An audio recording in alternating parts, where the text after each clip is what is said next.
One of the most difficult things there is to give up, to realize that a business model or a lecture doesn't work and you have to move on elsewhere. But it's incredibly important.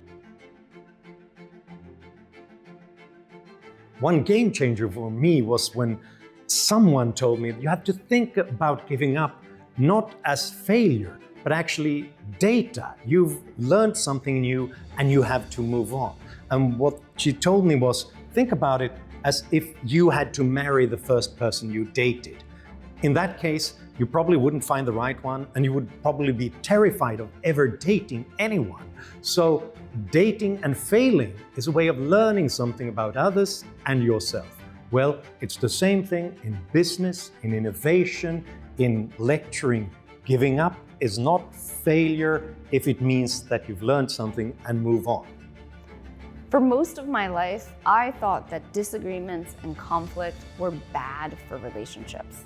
If I didn't see eye to eye with someone, if we had tension or drama, I assumed our relationship was going to be harmed. But I've come to realize, especially from the research that I've done, that disagreements and conflict form stronger relationships.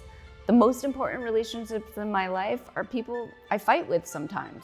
We also love each other, but we don't shy away from the hard conversations. My biggest learning from my research on innovation has been to recognize the vast majority of organizations today are operating with an industrial era hangover.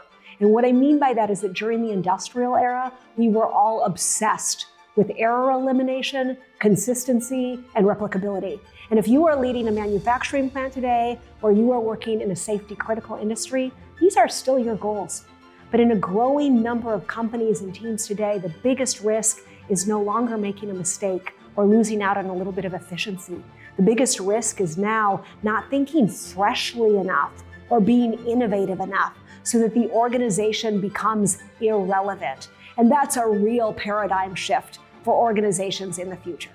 A game changer for me was breaking out of the tyranny of my own tribe, economists, and listening to musicians, to artists, to writers, to poets, because they think differently.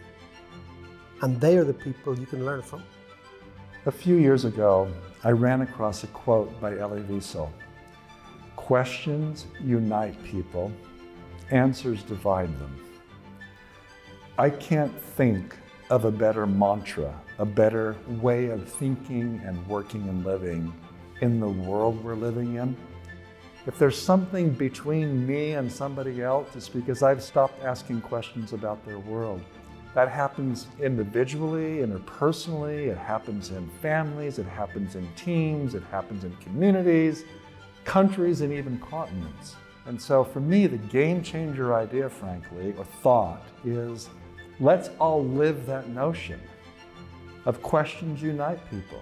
Show up at work and in life with, I'm not here to confirm my hypotheses and confirm what I already know, but I'm showing up with you here and now to disconfirm something I believe, to be surprised. And when that happens, there's a really decent probability that we'll be closer instead of further apart at the end of the day. An insight that's been a game changer for me was when a good friend of mine asked me if my life story, if it was a book, is that a book that I would love to read? Because keeping my mind on that, it really gives me the permission to write chapters or pages into my own personal book that I would be incredibly proud to live. There is no progress without some good fights. Nothing has ever moved forward, no project, no movement, no initiative, without some disagreements along the way. And getting through those lays the groundwork for actual progress rather than being stalled. There is no progress without humility, because progress is the process of learning, of new ideas, of adding innovation. And I think you need to be humble to understand that A, you're wrong, B, somebody else is right, and C, more importantly, you can combine other people's ideas to make your own ideas even better. You can't have progress if you're not willing to change the rules of the game. As long as we're always looking to others to replicate what others have done, we won't see real dramatic innovation or progress. There truly is no progress without asking the better, different, even catalytic question. What I mean by that, it's a question that challenges a fundamental assumption and energizes us to action. The reason we're stuck and not making progress is we're asking the wrong question. If we want to make progress, put ourselves in a condition, a position, a situation where we're forced to ask a different question, we'll make progress. That's how it works.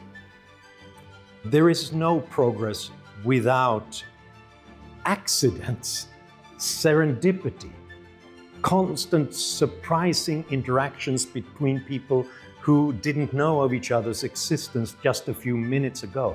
And that's one reason why conferences like this are so important, because we all hold pieces of the puzzle, some bits of knowledge, of our experiences, which has to fit with the bits and pieces that others hold. So we have to meet up at the conferences, in the coffee shop, at the bar, and constantly compare notes and realize that that other person, that stranger, might hold the key to your future. There is no progress without play. We have to be curious. We're curious by nature, and this is how it is we're going to continue to move forward.